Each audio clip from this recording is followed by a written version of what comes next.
Could you imagine trying to control the iPad if you didn't have control of your hands?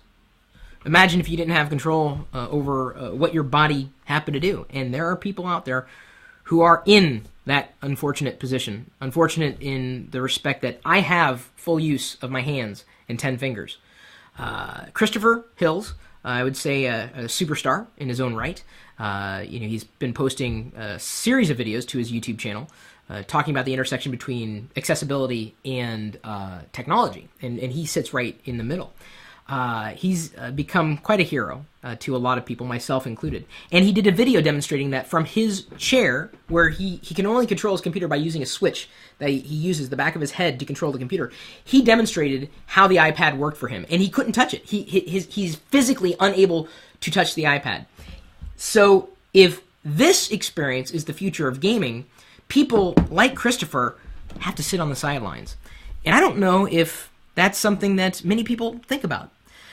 You pick up, a smartphone, you could start using it right away. You pick up a digital camera, you could use it right away. There are certain things we take for granted because we have certain abilities that not everybody has.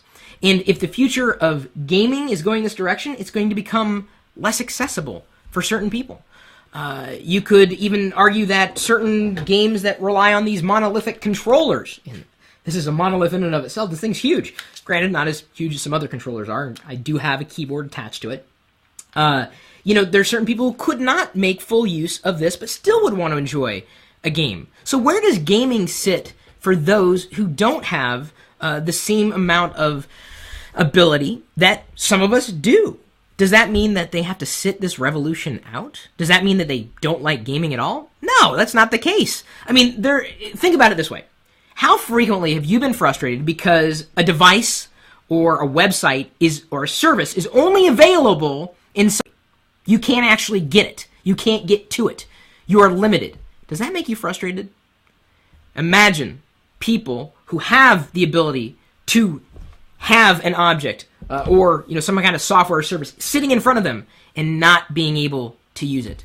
It's that same type of frustration. So we've written up a story, with a rather unique perspective, talking about how gaming platforms may very well be heading that direction, becoming less accessible to those who are disabled.